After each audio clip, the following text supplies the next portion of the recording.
Well, the Arab League ministerial meeting in preparation for the 33rd Arab Summit kicked off in Bahrain with the participation of Foreign Minister Sameh Shukri, and Shukri headed Egypt's delegation that attends the meeting. Well, to shed more light on this, we have the pleasure to have with us over the phone our dear guest, Mr. Abdel, the writer and political analyst. Good afternoon, sir. Good afternoon to you. Hello to you and the dear viewers. Thank you so much.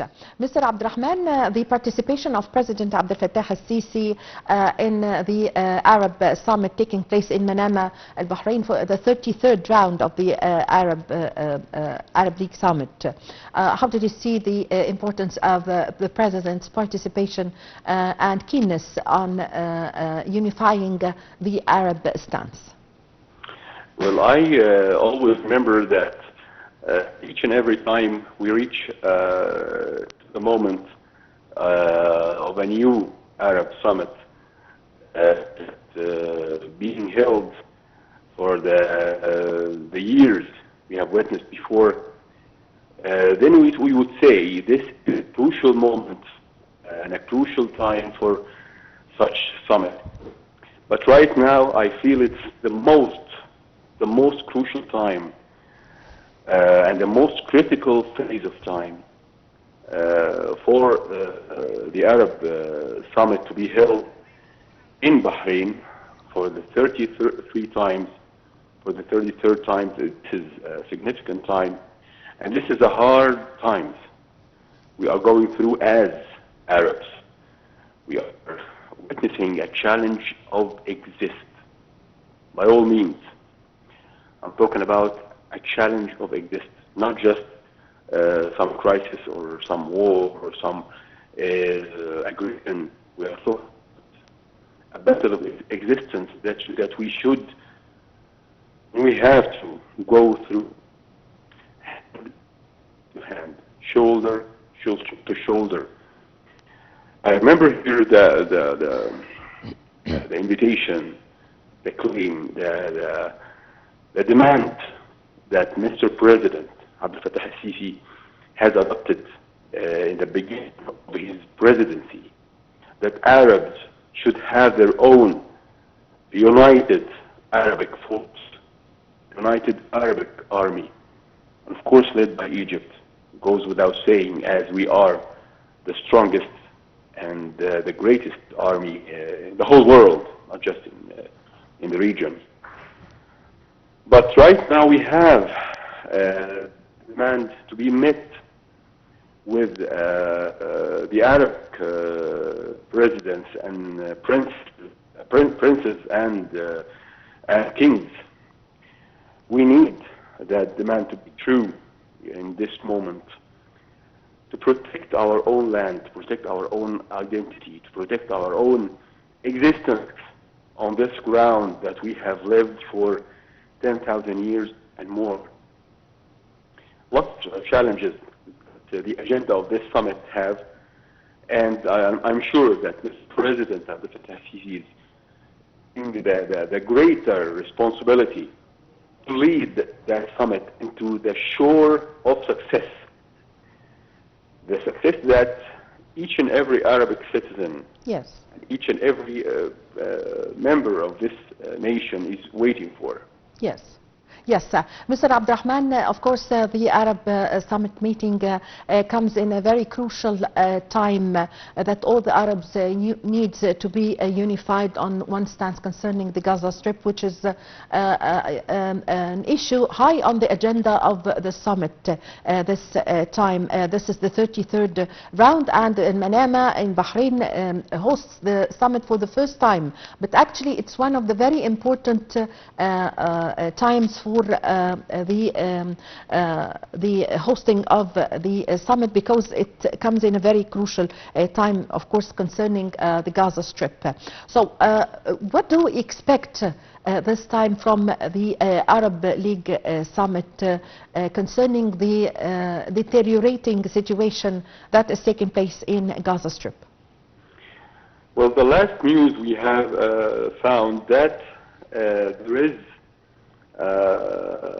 an opportunity or a suggestion that Gaza Strip should be cleared from the occupation forces of the Zionist existence and replaced with United Arabic troops, including some of the big countries in the Arab nation, until new leadership in Palestine would be to run the Gaza Strip and territories around it.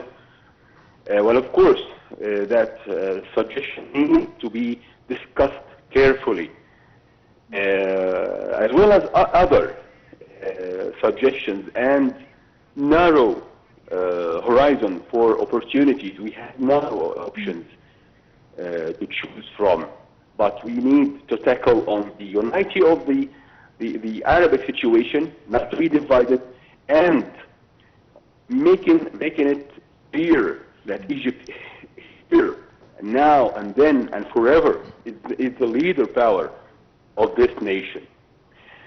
As this concept in the minds of the leaders in the Arab Summit, we can reach a resolution. Yes. We can reach a conclusion together. Yes. Mr. Abdurrahman, I apologize to you. Please stay with us. We're going for a short break for the afternoon call prayers, and we'll be back with you to continue our conversation.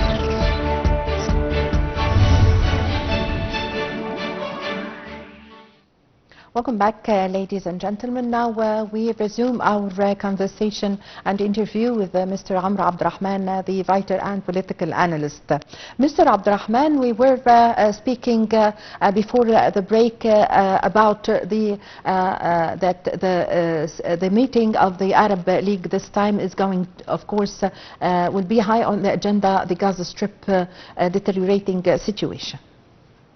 Of course, I believe that there are certain decisions should be taken by us as Arabs, and instead other powers that are trying to take the decision and made it enforce it by power. We need to unite our situations as one situation, as one decision. If we can reach that resolution, if we can reach that decision, we can apply it despite any power, whether in the East or in the West.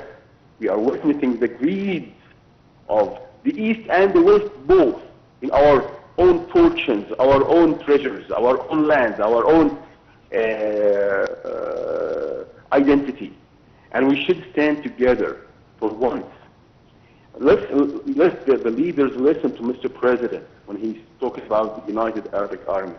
Let them take one word as one situation, one front. We can stand together and make it clear to the whole world that the Palestinian case is high on our agenda, on the international agenda, not just the Arabic agenda regionally. We need for the world to realize how strong we are. We're not just strong in the economies of some of us, but strong in decisions, strong politically, strong diplomatically, and make sure the military solution as an Arab is not so far. We need for the world to realize how strong or how strength that we very possess, but we don't use. We need for the world to realize that Arabs are a center of power, not just a center of fortune. We need for the world to realize that we can achieve and we can have the initiative to make a resolution to the case and force Israel to accept the truth and force it to accept the hostages exchange and to force it to stop the aggression, the brutal aggression that coming. That I don't recall any more brutal since the ages in Europe, in the dark times of Europe. We need to remember that only Arabs can solve their own problems. Only the Arabs, by being united, can solve their own problems and reach out and take back the land. Yes, I thank you very much for your time. Thank you for your valuable information, Mr. Amr Abdel Rahman. Now we go to